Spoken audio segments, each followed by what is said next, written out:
She walked in through the wrong door. Or maybe that's exactly why everything changed. While luxury cars lined up at the main entrance, she arrived by bus. No welcome, no flowers, no badge. Just a scribbled note and a cold stare. At the most expensive school in town, she was treated like a mistake.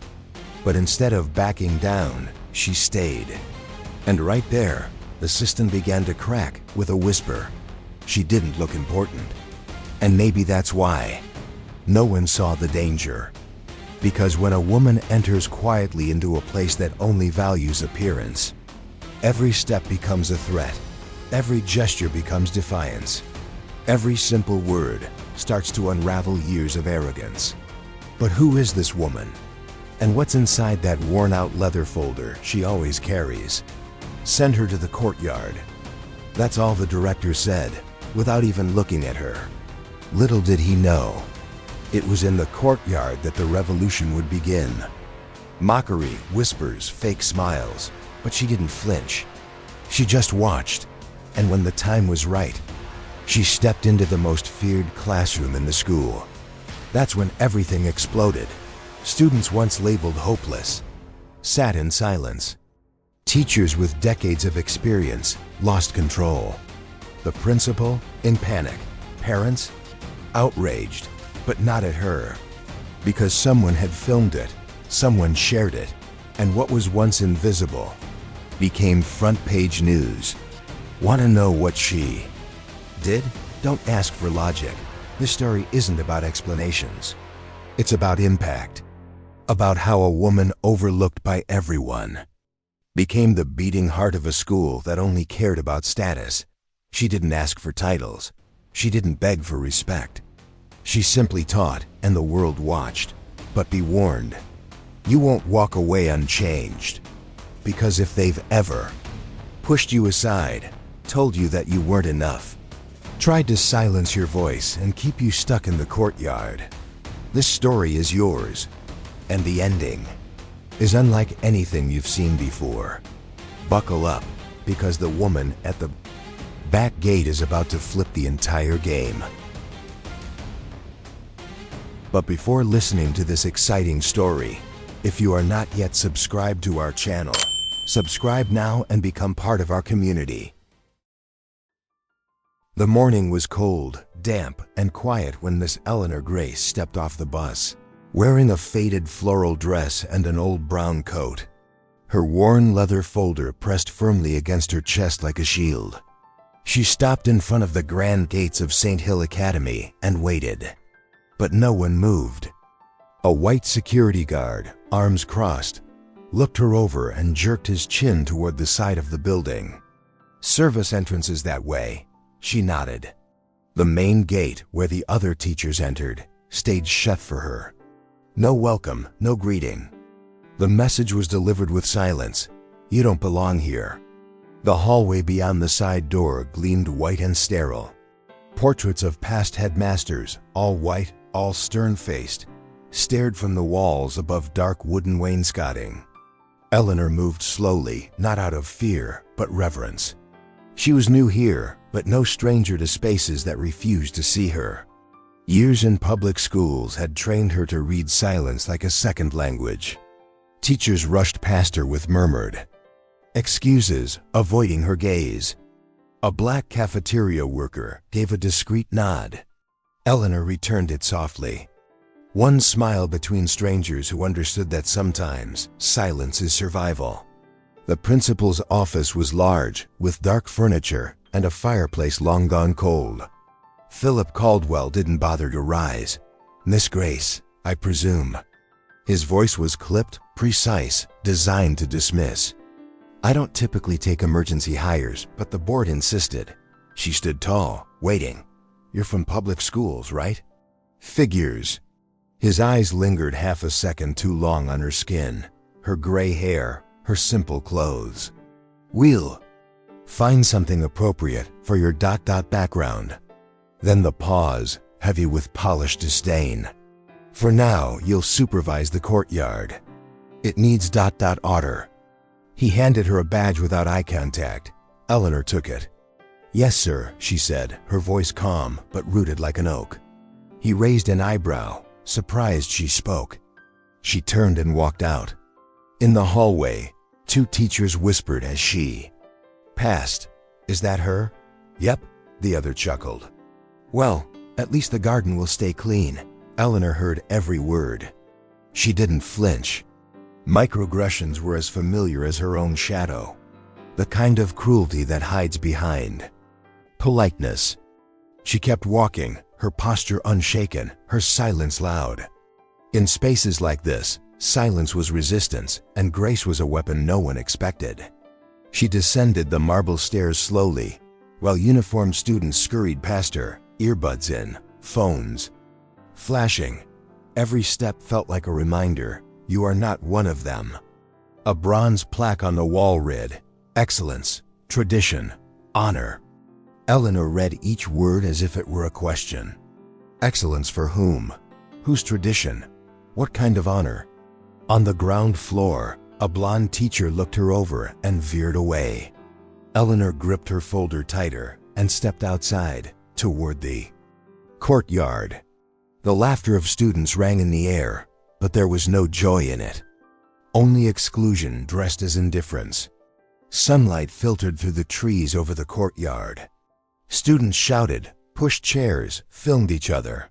When they noticed her, some stared, others giggled. A boy whispered and pointed. A girl laughed. Loud enough to sting. Eleanor stood by the wall and watched. There was no chair for her. No introduction. She wasn't even acknowledged by staff.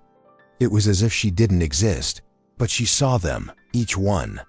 Not with judgment, but with deep recognition. She had taught children who bled behind their polished masks. And though she stood in silence, her heart was already praying for them all. When the bell rang, the students scattered back to their classes. Eleanor remained for a moment longer. She reached into her bag and pulled out a small, worn New Testament. She opened to Psalms and read silently, "The Lord is near to the brokenhearted." Then she closed it gently and held it to her chest. The wind rustled through the leaves. The laughter faded. It was only her now. But she had been alone before. And she had learned that sometimes solitude is the seed of something greater. Her first day was heavy, but not without purpose. She climbed the marble stairs slowly. At the top, she paused, gazing up through the skylight at the gray Boston sky. And in a whisper that only heaven could hear, she said, "Lord, if I'm meant to serve you here, give me strength." And then she walked. The conflict had begun, without shouts, without headlines, but every gesture carried the weight of centuries. The principal believed he had put her in her place. What he didn't know was that she was exactly where she was meant to be. And heaven was already moving the stones. Asterisk, asterisk. The second day began just like the first. No greetings, no instructions, only the muffled sound of Miss Eleanor Grace's footsteps echoing through the halls of St. Hill Academy. She had arrived early, as she always did for 30 years. She paused in the side garden, whispering a silent prayer, her worn New Testament held gently in both hands. The sky was still gray. Her heart searched for peace, but her body had already begun preparing for resistance. When the bell rang, she walked toward the courtyard. The principal didn't speak to her. No teacher said good morning, but the stairs, they shouted. She stood once again near the back wall. Her posture was calm and upright, like an old tree that's weathered storms. A group of girls spotted her and started laughing. One pointed and mimicked her walk. Another fluffed her hair and said, loudly, "Who even is that?" Nearby boys pretended to sleep as she walked past. Some pulled out their phones, recording her without shame. Eleanor kept her eyes on the horizon, as if she were watching another world altogether. Inside, her faith clutched tightly to her dignity. The kind of dignity no one here had yet learned to recognize. The minutes dragged like hours. The sun beat down on the courtyard stones, warming the solace of Eleanor's worn shoes. A group of students began tossing paper balls in her direction. One brushed her cheek, another hit her shin. No one spoke, no one laughed. Just quiet cruelty. She didn't move, didn't flinch. She rooted her feet deeper.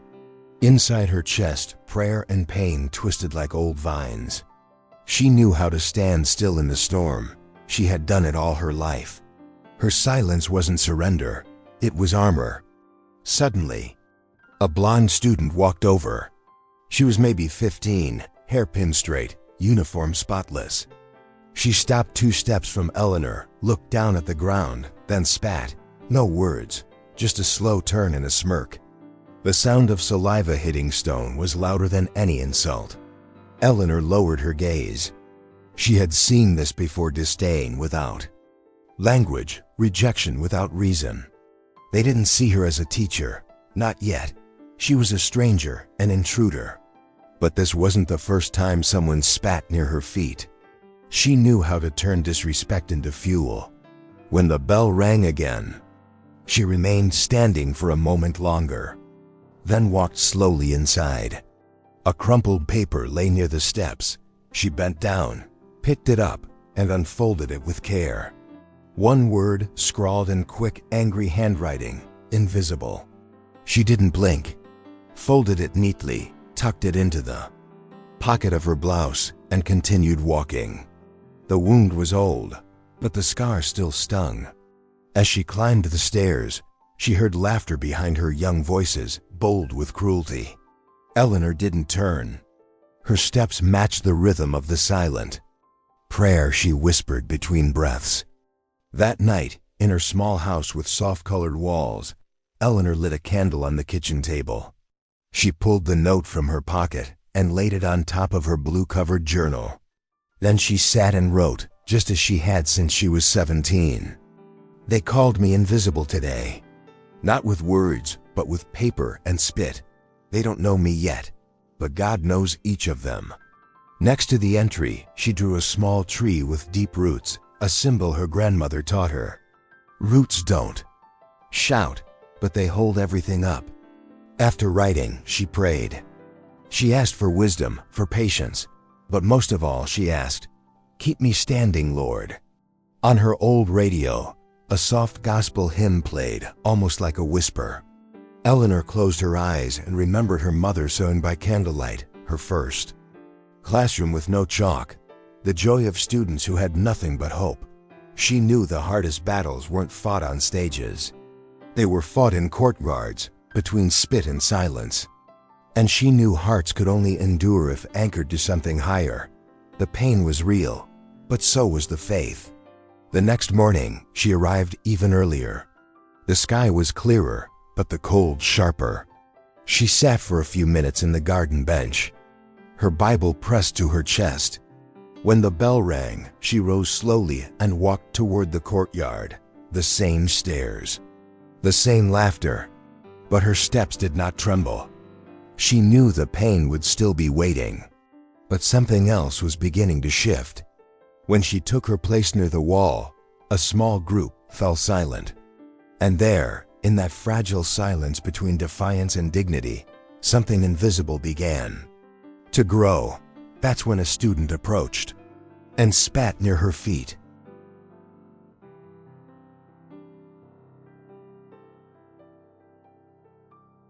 That morning, the North Wing hallway buzzed with tension.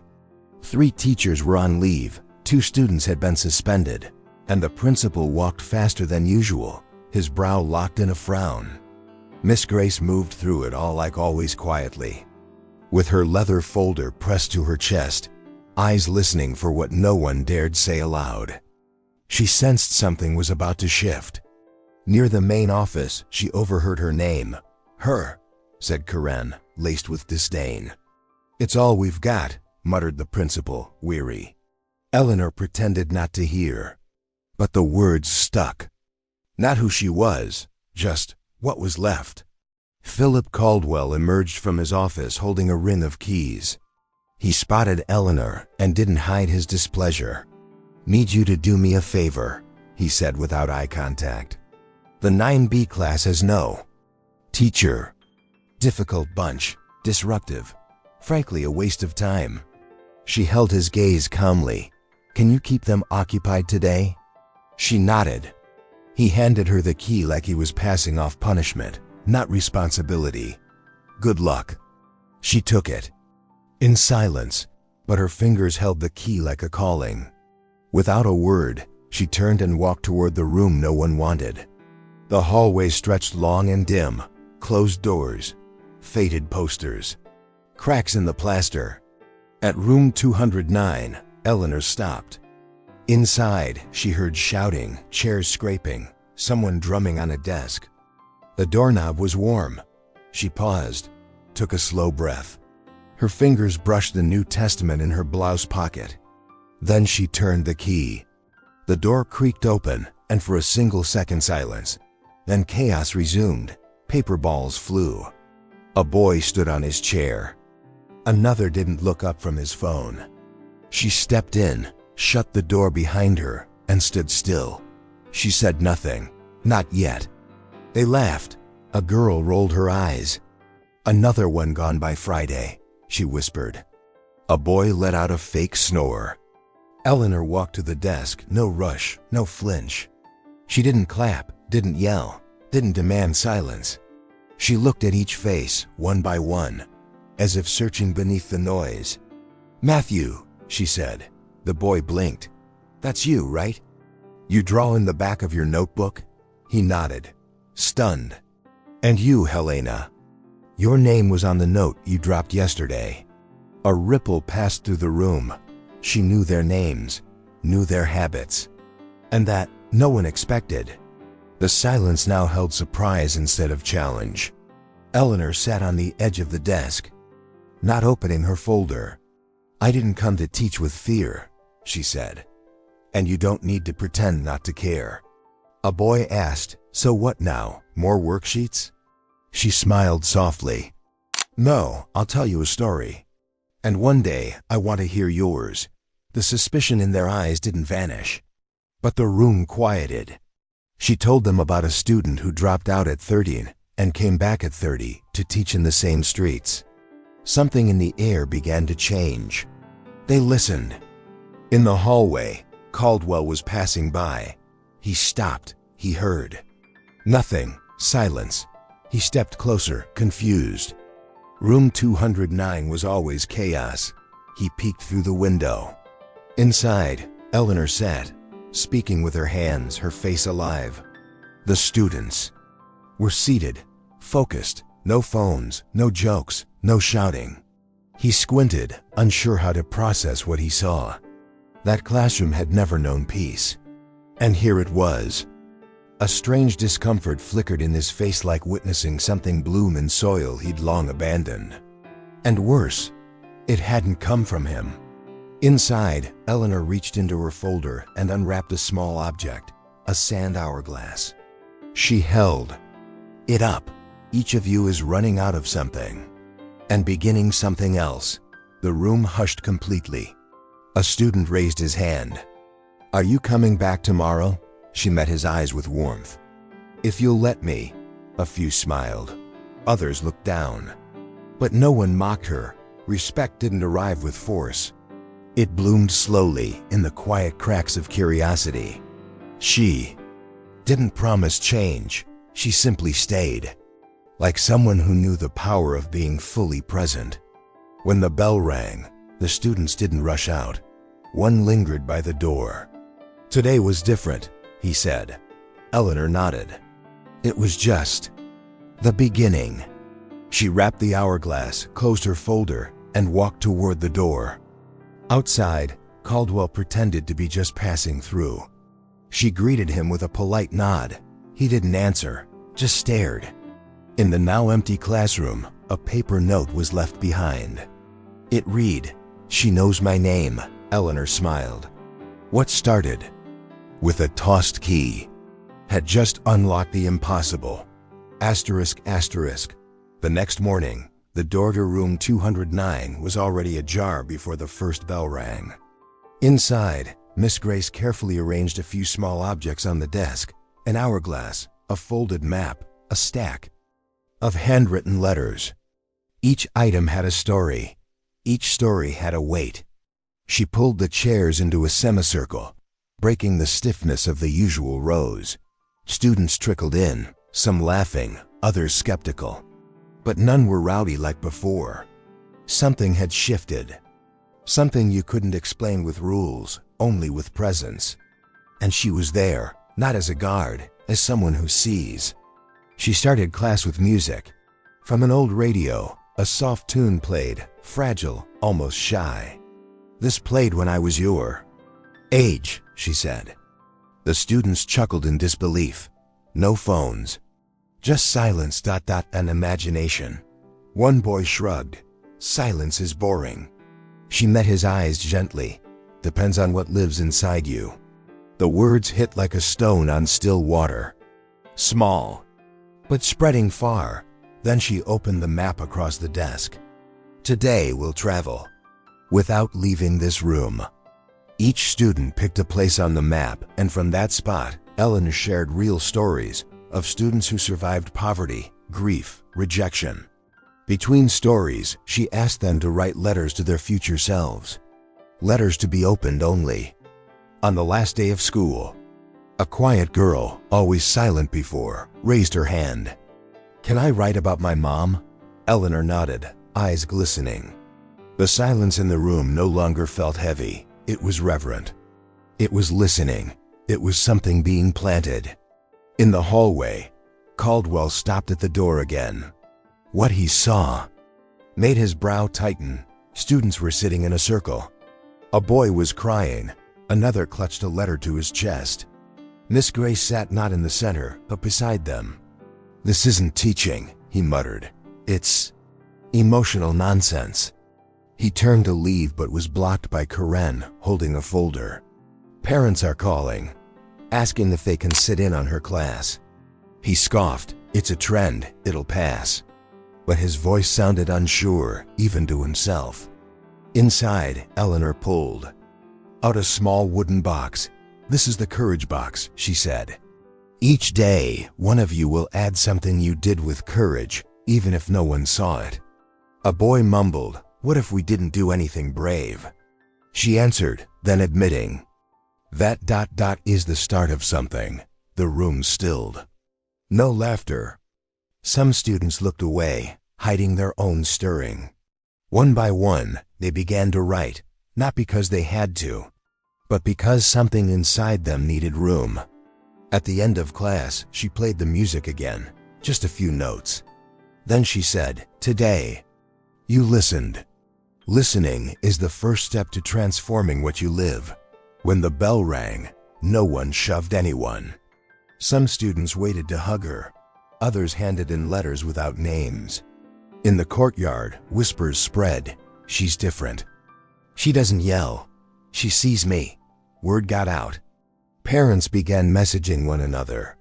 Some, moved by their children's stories, emailed the school. One father wrote, "I've never heard my son speak with such respect for a teacher." That night, Eleanor walked slowly to her armchair. She placed the student letters on the table, lit a small candle, and read in silence. She cried over 2, smiled at 3, and prayed, not for instant change, but for the chance to plant. "Not every seed grows fast," she wrote in her journal. "But good soil always responds to truth." Then she drew the outline of a small lamp. Next to it, she wrote, "Light doesn't need a spotlight. It only needs to shine." She closed the journal, blew out the candle, and smiled into the quiet. It didn't feel so empty anymore. The next morning, one student arrived early. He left an envelope on her desk. Inside was a flash drive with a recording of the previous day's class. That afternoon, his mother, a journalist, shared a short clip in a parent group. The video spread. No spectacle, no slogans. Just teenagers listening. And a gray-haired woman with a soft voice saying, "You are not your grades. You are lives." The administration went quiet. The story no longer fit inside school walls. And while they tried to explain it, the enchantment had already begun.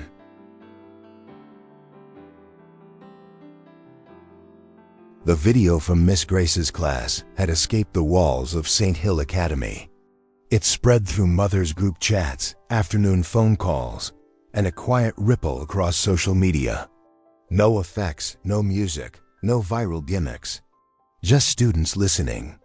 And a black woman with a calm voice and a deep gaze, saying, "When you listen to each other, you find out you're not alone." The next morning, the school's office phone rang nonstop. "I'd like to meet that teacher. My son came. Home ... different. Please tell me she's staying, please." In the teacher's lounge, the air was thick. Karen Whitmore gripped her mug too tightly as she read comments in the parents' WhatsApp group. "Miss Grace is a gift. She brought my son back to life. Why don't we have more teachers like her?" Karen narrowed her eyes. "It's going to her head," she muttered. Principal Caldwell walked in, tense. "They're demanding." "We keep her." "Demanding?" Karen asked, startled. He nodded. 3 parents came to see me in person. One of them is on the finance board. Silence. This was no longer about education. It had become political. That afternoon, Miss Grace was called into the principal's office. She entered calmly. Caldwell cleared his throat, trying to sound authoritative.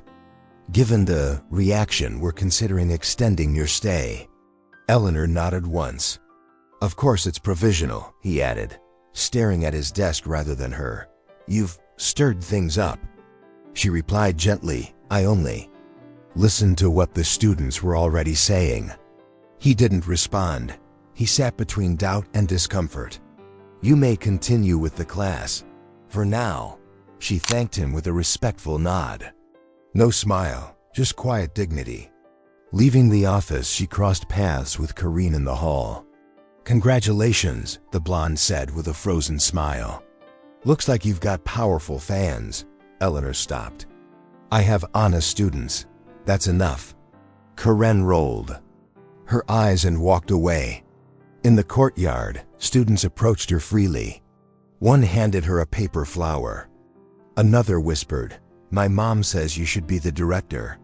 Eleanor thanked them, but gently changed the subject. She knew the eyes had changed, some kinder, others sharper.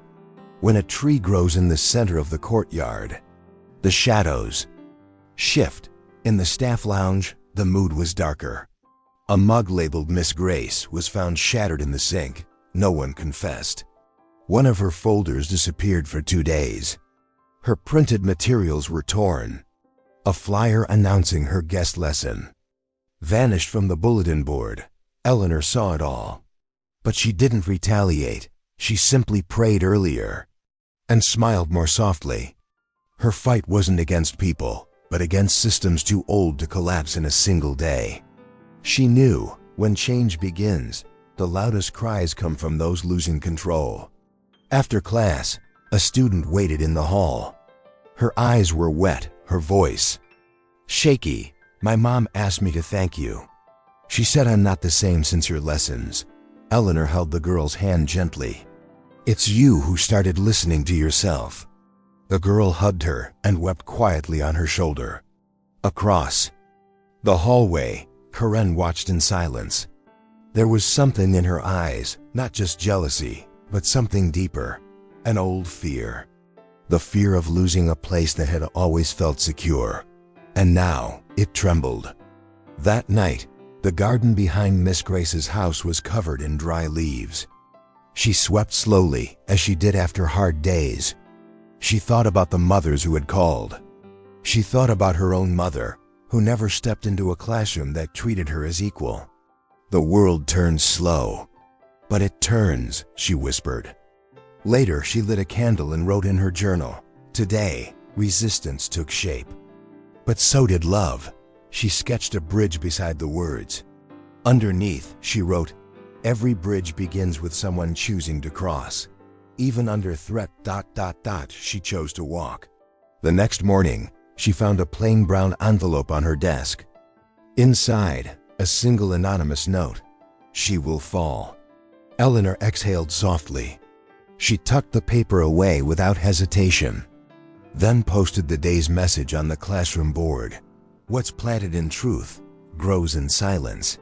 She told no one about the note, but her eyes watched more carefully. The love from the students was growing. The faith from the mothers was rising. But so too was the fear from those resisting the change. And in that same hallway, a new scheme was being quietly set in motion. Asterisk, asterisk. The St. Hill Academy bulletin board had always been spotless, methodical, and carefully arranged. Until one cold Tuesday morning, students noticed something off. Miss Grace's poster for the upcoming lecture had vanished. No one said a word, but their eyes spoke. She noticed too. Walked past the board with a gentle nod, as if she already knew the quiet machinery behind sabotage.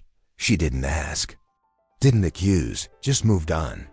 In the next hallway, she found her teaching box with torn pages and red scribbles across the lessons.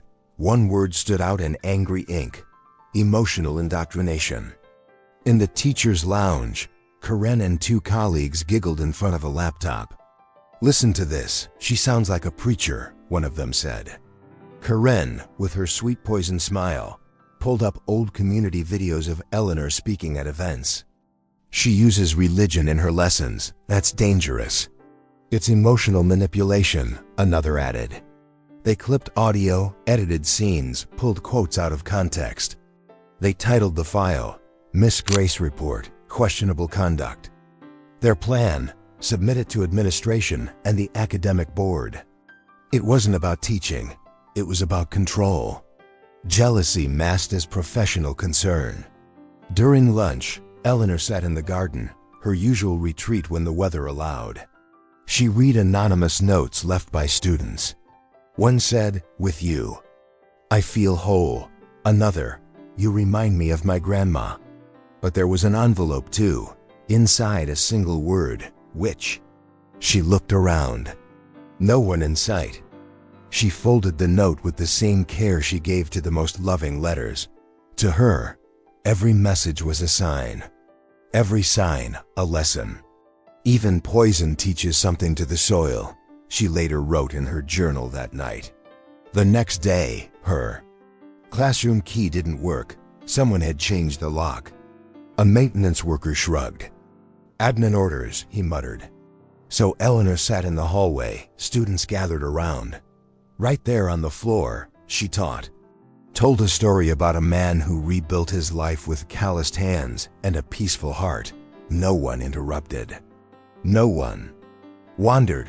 A teacher passed by and sneered. "Turned sidewalk preacher now?" Eleanor smiled. If there are ears to hear, there is hope. The students clapped. The adults stayed silent. That night, an email landed in the principal's inbox. Anonymous. Full of soft accusations. "Miss Eleanor overuses emotion and faith. She applies questionable psychological techniques. Exposes students to unauthorized content." Caldwell read it slowly. He didn't believe most of it, but the pressure was mounting. The next morning, he summoned Eleanor. "We're opening a preliminary inquiry," he said flatly. "Just precaution." She listened, then answered calmly, "Let me know if you need my journal. Everything's recorded there." He blinked. "You write it all down?" She smiled. "Everything that matters, yes." Karen heard about the meeting before first bell. She huddled with two colleagues in the hallway. "She fall." "From the inside," she whispered. But something unnerved her. The students weren't pulling away. They were drawing closer. They formed discussion circles. Wrote reflective essays. One poem was titled, "The Day Someone Saw Me." Another student was organizing a surprise tribute. This wasn't in Karen's script. She knew how to ruin reputations. What she didn't know was how to fight someone who was loved. Love, she realized, was a threat she never learned to silence. On Friday, Eleanor found a printed copy of the report on her desk. No sender, but the same edited clip she expected. She watched, didn't cry, didn't deny, just breathed deeply and filed it away. Then, she picked up the chalk and wrote on the board, How many versions of your story fit inside other people's eyes? The class fell still. One student stood. Yours fits in my heart. Eleanor smiled. That's enough for me. Outside, Karen watched through the door's narrow window. And for the first time, the hate in her chest began to blur with doubt. At dismissal, the courtyard buzzed louder than usual.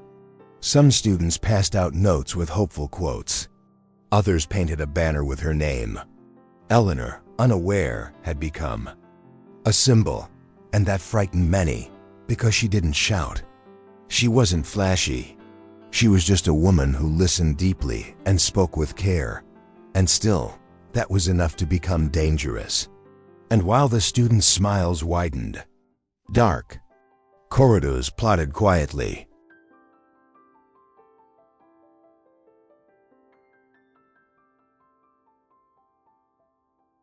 Tension spread like smoke. Some teachers avoided crossing paths with Miss Grace. Others passed her as if she were part of the wall. But the students, they had changed. More attentive, quieter, closer. It was as if an invisible thread connected them to her. And it was that very thread that snapped during recess on a Wednesday, when Davi, one of the most feared students in 9B, climbed onto a chair in the middle of the courtyard. He didn't ask for silence, he just spoke. Loud, steady, without flinching. She taught me to listen to my mom. No one here ever did that. The courtyard froze. Some laughed nervously. Others looked around, expecting a teacher to intervene. But Davi kept going. She doesn't yell, doesn't threaten. She talks to us like we're people. The words hit deep. A group of classmates stepped closer. Helena, who used to mock her, now cried silently. I changed too, she whispered. After the letters, another student added, she's the first teacher who looked me in the eyes without judging me. From a distance, Miss Grace watched. She didn't step in, didn't interrupt. She simply placed her hand over her heart and closed her eyes in quiet gratitude. Principal Caldwell rushed over, alerted by a staff member. What's going on here? He demanded, voice sharp. Davi stepped down slowly, but didn't go. Quiet. We're saying what no one else dares to. Caldwell scanned the crowd. Their eyes weren't afraid. They were grounded. Return to your classes, he ordered. No one moved. He repeated, now. A few students hesitated. Then, a girl raised her phone and began recording. If it's wrong to thank someone who teaches with truth, then let the whole country see it. That night, the video spread. First among students, then parents, then the media. Clips circulated with captions like, an invisible teacher changed an elite school. Students break silence for Miss Grace. And the most striking, an educator who triumphed without raising her voice. The public reaction was swift. Parents demanded answers. School board members sent emails. The mood inside the academy shifted. But what mattered more than the outside noise was what awakened inside the students. A movement had begun. They created a private group called the Voice of Room 209. They posted testimonials, drawings, lesson clips, and favorite quotes. Other students joined, then alumni, even teens from other schools. One wrote, I've never met Miss Grace, but I wish I had. Another commented, she made me believe teachers could be lighthouses, not walls. Meanwhile, Miss Grace continued as always, praying in the garden, writing in her journal, arriving early, leaving late. But now, wherever she walked, students followed her with their eyes. Like you do with light, you're afraid to lose. Feeling cornered, Caldwell called an emergency meeting. This is out of control, he told Karen, voice tight. We're being mocked nationwide. She said nothing. For the first time, she was quiet, not from respect, but from fear. What they tried to crush was blooming. We'll gather parents, board members, and press, and her too, Karen hesitated. It's risky. But Caldwell had made up his mind. If she's everything they say, then let her face it. In front of everyone. The next morning, the invitation was handed to Eleanor, folded, no envelope. She read it, placed it in her bag, and smiled. On the day of the meeting, the school swelled with people. Mothers carrying flowers, fathers in suits, reporters by the gate. Students holding handmade signs. She heard us. She saw us. She loved us without fear. Eleanor arrived unhurried. Wore the same floral dress. Held her folder to her chest. Walked with peace as someone who had nothing left to prove. They're ready to judge me, she thought. Let them see what truth looks like when lived in silence. As she entered, all eyes turned. Some applauded. Others, like Corinne, swallowed hard. Caldwell straightened his tie. The meeting began. The accusations were read. Distorted clips shown. Words pulled violently out of context. Miss Grace listened in silence. She didn't defend herself. Didn't attack. Simply asked, let the students speak. Caldwell hesitated, but the youth were already standing. One by one, they spoke. No scripts. No fear, with love. With truth. And in that moment, the coldest school in the city caught fire with humanity. Asterisk, asterisk, the library had been transformed. Reading tables pushed aside, chairs arranged in a semicircle, and in the center, a single empty chair waiting for Miss Grace. At the back, a projection screen where so-called evidence of misconduct would be displayed. Principal Caldwell stood stiffly, reviewing documents. Teachers sat in tight rows, some avoiding her gaze, others clutching folders with tense fingers. Eleanor entered calmly. Same floral dress. Leather folder to her chest. Eyes steady. She looked out of place. And somehow exactly where she belonged. Corinne spoke first. She presented edited clips from class, suggesting emotional manipulation. She uses religious undertones, personal stories, and deliberately makes students cry. Other teachers nodded quietly. One added, this kind of emotional pull, it's dangerous.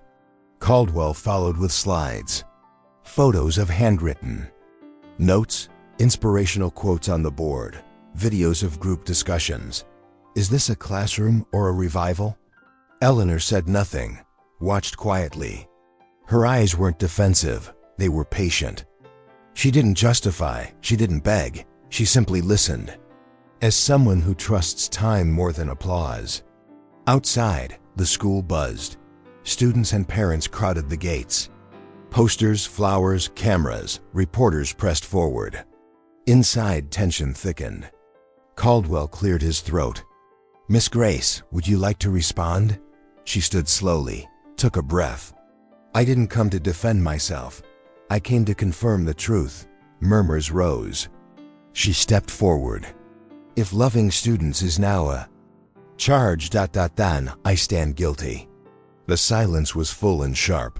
Neither Corinne nor Caldwell could interrupt. There was something in that room stronger than fear. Truth embodied. Suddenly the door opened. Davi, Helena, and 7 more students entered. Behind them, mothers, fathers, and a journalist with a camera. A guard stepped forward. They're with me, a mother said firmly. Caldwell stood. This is irregular. The journalist replied, what's irregular is hiding stories like this. The students surrounded Miss Grace. Each pulled a folded letter from their pocket and began to read. Before her, I thought I was worthless. She taught me to breathe before I react. I wanted to die until she said my name. The library turned into a sanctuary, not of religion, but of truth. Corinne tried to cut in.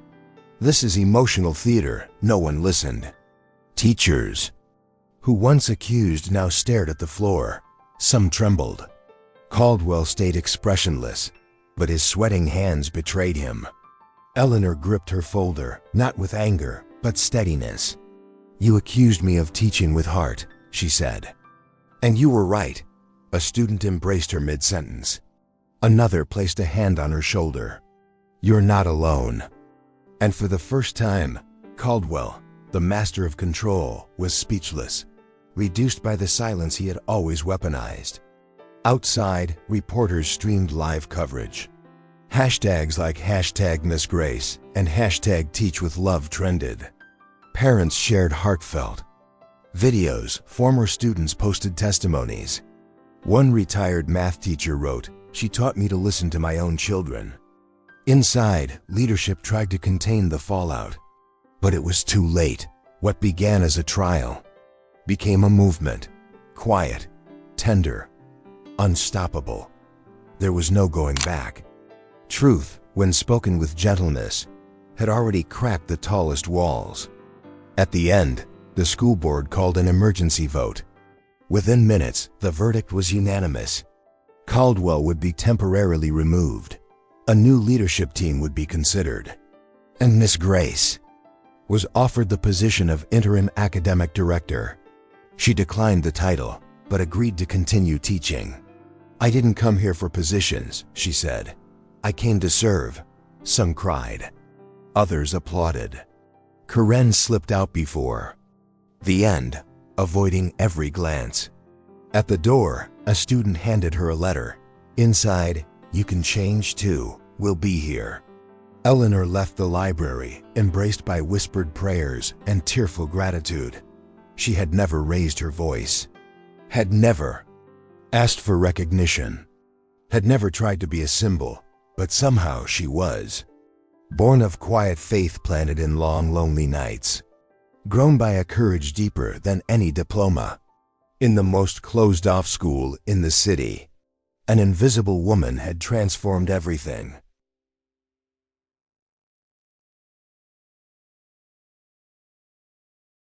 A light rain fell over Boston that Friday morning. St. Hill Academy was wrapped in an unusual silence. Teachers walked slower. Laughter was absent from the courtyard. Only anticipation lingered. As Miss Grace stepped through the gate, she inhaled the scent of wet earth and whispered, "Today is harvest day." In the faculty lounge, she found an envelope on the table. It was official. The board had unanimously approved her promotion to academic director. She closed her eyes for a moment, not for the title, but for the truth confirmed. Truth, when it insists. Blooms. Caldwell had been removed for unethical conduct and institutional negligence. No goodbyes. Just the hollow sound of a door closing behind him. Karen, meanwhile, requested medical leave and disappeared. Some teachers left apology notes on Eleanor's desk.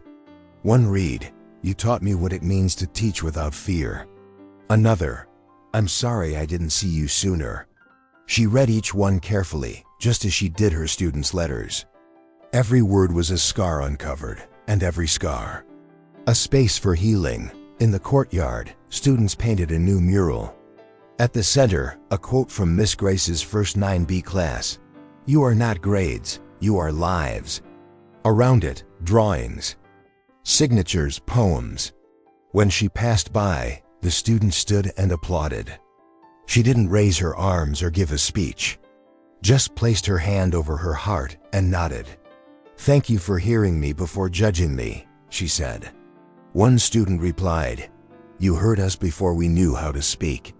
And in that moment, everyone understood that a classroom can change the world. The press watched through tear-glassed eyes. A reporter wrote, "Today I witnessed a revolution made of silence." Another, "Black teacher transforms elite school without raising her voice." Online, thousands of messages poured in. From unknown students, emotional parents, weary teachers. "You reminded me why I chose to teach," one read. Eleanor read. "Them all," replied to some. But most, she copied into her notebook, wrote phrases, sketched flowers around the quotes, as if preserving the invisible forever. Her new office was simple, but full of light. A comfortable chair, a wall of books, and at the center, her worn leather folder, now resting on the desk. Miss Grace sorted through student project ideas, reading club, film forum, listening circles. "We'll start small," she said, "but with depth." One student proposed planting a garden. Another suggested a time capsule with letters. She welcomed it all. For her, education wasn't about speed. It was about roots. And roots need darkness before they bloom into light. That evening, a group of parents gathered informally at the school. They brought flowers, cake, embraces. One father, voice shaking, said, "You saved my son without knowing." Another added, "And saved a piece of me too." Eleanor cried, quietly, as always. She was not a woman of speeches. She was a woman of presence, of steady gestures, of quiet faith. A mother approached and pressed something into her hand, a small wooden cross. "It was my grandmother's. She said the best crosses are the ones we carry together." Eleanor clutched the gift to her chest. The next morning, a new symbol appeared in the courtyard, a stone plaque with golden letters. It read, "Miss Grace Garden. Here grows what was nurtured in love." Students touched it each day before class, a spontaneous ritual, like a silent prayer. When Eleanor saw it, she smiled with her eyes. It was more than a tribute. It was living memory, living root, a quiet promise. No one who loves with courage will ever be invisible again. She sat near it for a moment and prayed. Thanked God for what she lost and for what she found. Back in her office, she found an unsigned envelope on the desk. Inside, a simple note, "You saved more than one life here, including mine." No name, no clue. But she recognized the handwriting, smiled, and whispered, "I was saved here too." At a school where voice was privilege, silence was finally heard. And the sky, for one moment, opened. Asterisk, asterisk, time had passed. And with it, the walls of St. Hill Academy had changed too. They were no longer so white, so cold, so distant. Now, colorful murals adorned the halls, laughter echoed where silence once ruled, and students gathered in circles for real conversations. The old founder's portrait still hung on the walls, but now beside them were photos of student projects and stories of resilience. The school had become a national reference in humanized education. But for those who lived its darkest days, it all began with a woman who once entered through the service gate and now had a garden in her name. The Miss Grace Garden was simple, yet full of meaning. White roses, lily, hydrangeas, and lavender filled the central courtyard. A wooden bench beneath a tree welcomed quiet reflection. On a stone rested a plaque that read, "Education begins with respect." Every morning, students stopped there for a moment. They touched the plaque gently. It wasn't a rule. It had become a ritual. One student once said, "It's like remembering we matter before the first bell even rings." When Miss Grace heard that, her eyes welled up with tears. She was retired, but visited the school once a month. Always early, she'd sit quietly in the garden and observe the students. She carried her worn leather folder, now filled with cards, notes, and poems from former students. Some were now in college. Others had become teachers. A few visited her, carrying children in their arms. "You taught me more than any book," they would say. And she would gently reply, "God taught me first." She never liked being called a hero. She believed love didn't need medals, just consistency. One spring morning, as she watered the garden with a small blue can, a young woman approached. Black braided hair, a simple dress, and bright eyes. "Are you Miss Grace?" she asked softly. Eleanor nodded with a warm smile. "My name is Ayanna. I'm the new literature teacher. I just wanted to say thank you." Eleanor looked at her for a moment, then gently held her hand. "No need to thank me. Just keep going. Teaching is sacred ground." They stood there in silence. The wind carried their words away. In the teacher's lounge, Ayanna found an envelope with her name. Inside, a small devotional with handwritten notes. On the back cover, written in faded ink, "To teach is to serve with your heart, even when the world won't listen." At the end, a dedication, for whoever dares to continue. Ayanna recognized the handwriting and understood that the mission she now carried was more than a job. It was a path carved by prayer, pain, strength, and faith. A path walked by someone who endured much, but never stopped believing that every soul could bloom. That afternoon, Miss Grace slowly walked the school halls. She touched the wall outside. The old 9B classroom stopped, closed her eyes. The memories returned like a silent film. The mocking stares, the laughter, the paper with the word invisible. Then, the silence that became respect. The voices that turned into echoes. The students who became futures. She whispered a verse softly. Those who sow in tears will reap in joy. Then kept walking, as someone who carries peace in the solace of their feet. Before leaving, she stopped by the front office and left an envelope. Inside, a simple note. Education isn't about control, it's about encounter. She also left a paper flower brooch, the same one a student had given her years ago. The secretary opened the envelope and smiled. She always speaks through gestures, doesn't she? She said to a colleague. And so Miss Grace left, as she always did, quietly leaving marks time could never erase. At the front gate, she paused, looked at the building, the garden, the sky, and took a deep breath. Behind her, Ayanna caught up, slightly out of breath. Miss Grace, I just wanted to say, I will care for this place with everything I have.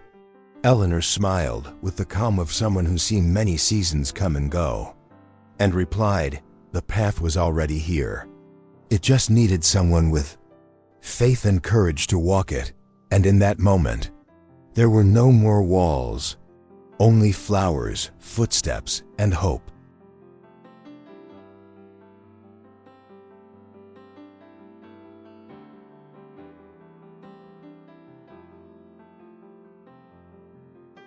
The world doesn't always applaud those who deserve it. Sometimes the applause comes too late. But Miss Eleanor Grace never waited for applause. She walked through the walls of indifference, carrying promises older than time. She turned insults into seeds, and from every silent tear grew a lesson no one dared to erase. In a place that only measured grades and last names, she taught how to measure values. And in doing so, she became the root of something that can never be uprooted. Because she didn't just change a classroom. She changed a climate, a culture, an entire system, without raising her voice. How many times have they tried to silence you? Just because your light was too bright? How many times was the back door your only way in? And yet, you walked through it anyway? Miss Grace didn't come with armor. She came with scars, and that's what made her unstoppable. What would you do if the place that rejected you turned out to be the one that needed you most? Would you have the courage to stay, or would you run before blooming? Because sometimes the driest ground is where God plants his strongest seeds. And Miss Grace was watered by prayers no one heard, but heaven never forgot.